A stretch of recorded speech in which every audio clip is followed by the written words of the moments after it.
Hey everybody, kalanidas here. I'm on the Advocacy Committee for the Western Region Music Therapy. And I've been asked some questions by some of you about the best way to go about addressing issues, mainly of misrepresentation. So that's where I'm going to direct this particular talk. And you should also know there's dogs that may appear in the background because we're dog sitting. But I'm outside.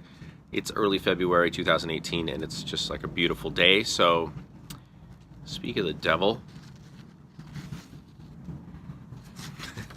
that's Archie. So, I've got this handout that I created, and I'm going to somehow make a link available to this. But for those of you who don't want to just read a document, because I know how much you all love reading documents, I'm going to just go through the basic structure. So, I'm just calling this advocacy structure. And it's in several steps, and here they are. So the first thing that I recommend when you find an instance of misrepresentation is simply to investigate. Do some research, find out, read the data, if they have websites. Of course, if there's an instance of misrepresentation, then they're representing something, right, somehow. So that could be in a brochure or even a study, or probably a website or a post or some sort of promotional materials. But make sure you look that up. I would also try to look into the people behind it. People have Facebook pages now, or they've written articles, or they have a website. So just go do some research so that when you approach people, you have a better understanding of who they are, what their background is, what they're about. Now, I want to say right now that I would call this approach more of a heart-centered approach. So we're not going to focus on definitions. We're not really trying to draw boundaries. The idea with this is that it's more about empathy and understanding. So the reason I'm saying investigate is so that when you approach somebody, you can do the next step, which is to validate. And you can approach them, you can call them and say, hey, I was on your website, introduce yourself, but say, you know what? I see that we're doing related work. I want to congratulate you on all the wonderful work that you're doing. It looks really exciting. And, be able to point out things that they're doing. And so that they know that you're not just calling them up for your reasons, but you're calling them up with, understanding of who they are, and show your appreciation. And this is where we get into validation. And I know all of you understand the importance of validation and empathy, which is, related to validation. So this is super important. And in the handout, I mentioned a few things, but something that you want to do is acknowledge that they are trying to help people. Acknowledge their good intentions.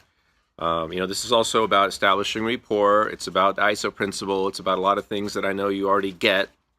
But I feel like this is super important, because the way you're going to get pushback and having people be uncooperative is if you come in with a demand, or you come in with a judgment, like what you're doing is wrong and you can't do that. And see, nobody wants to hear that. So if they perceive you as a threat to their livelihood or to what they're about, then chances are they're not going to cooperate. If you come in celebrating who they are, what they're doing, you're going to have a much better chance at getting to the next step, which is the third step, which is to educate. So we've already covered investigate, validate, educate, and yes, the next thing and the thing after will also rhyme with 8. I'm a musician, can't help it. So to educate, but coming from a place of concern, and that is about helping them represent themselves in the best possible light, in the most responsible way, in the most ethical way. So your role in this, again, is not to come in to correct them or to scold them or to shame them or to blame them for doing anything wrong. It's to help them better define what they're about. And that's better for them. It's better for us as a profession. And it's also better for the consumer, because they don't want to be misrepresenting themselves, do they? Of course they don't. They want to represent themselves in the best way possible. So that's your job. You're there to help them represent what they do the best way possible. And that might mean just changing a few words And in this process, of course, you can talk about what music therapy is, but that's really not the issue. It's not about music therapy, it's about them. So if they're not representing music therapy, the question is, what are they representing, right? So this is the main question. How can you better help them define what they are doing? Of course, giving somebody well, no, you can't do that. You can't say you're a music therapist. You can't say this is music therapy. That's not a solution for them.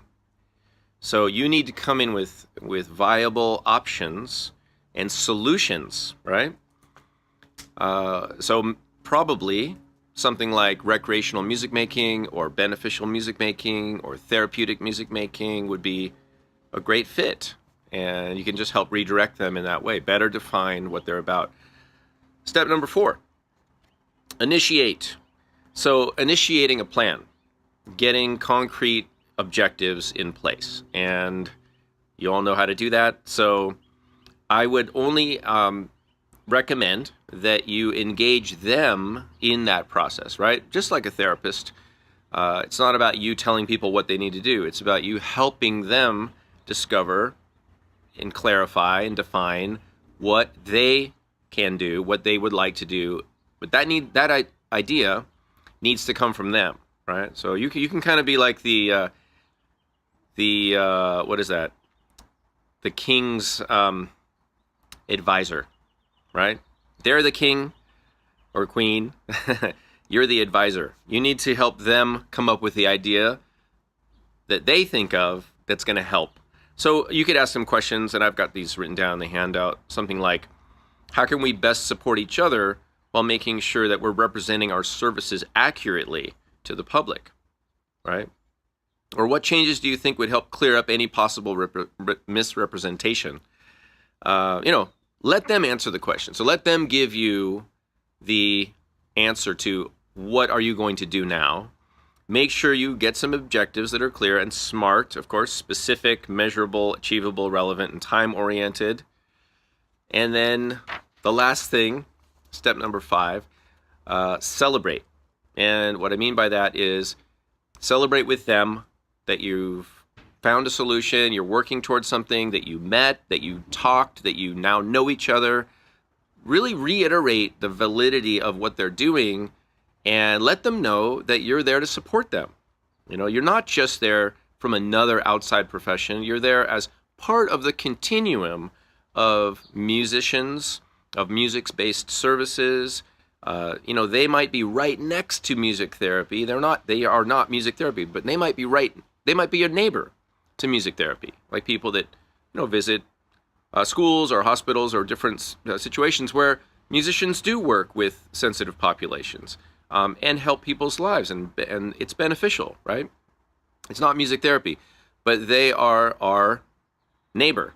So that's a nice way to help celebrate. Hey, I found a new friend. They made a friend in the music therapy community. And, you can always even invite people in to become a music therapist and to maybe, go to the website, go to the AMTA website, find out about music therapy. Because the other thing, and I forgot to mention this earlier, is you want to let them know that it's really common for people to mistake what they're doing for music therapy, and it's not a crime. It's not their fault. They shouldn't be scolded for that. You're just there, to say, hey, this is really common. I get it, and I think I know what you're about, and let me help you better define that. Validation again, as you leave the initial interaction, whether that's a phone call or emails. I like to call people up. I've had really much more success with a phone call. What you might want to do is initiate through email and say, hey, I've seen your website, I've seen your work, I'd love to talk to you about it. Don't get into it with email or text because so much is lost, right? We need the musicality of the voice to help us in our communication. So call people up, and they appreciate it, and just be helpful. The whole idea is that you're there to help. Let them know you're going to be following up, according to the objectives. So there might be a timeline. Ask them to make the changes, within a week or two. Make sure they're just things that are simple. And I put in the handout you want to have the fewest objectives needed, right? Nobody needs more work to do. So just see if you can target the core, make a couple tweaks. If that's enough, then it's enough, right? Enough is enough. Good enough is good enough. Let them know you're there to help.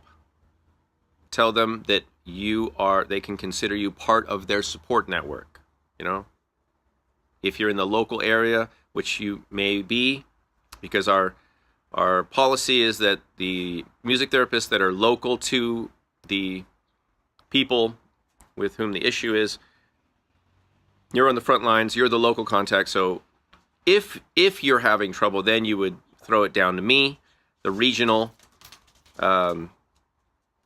person, and if I can't handle it, then it would go to the national. But all of this education that we're doing within the profession is all about having the local people handle things first. So that's what this is about. A few tips before we end.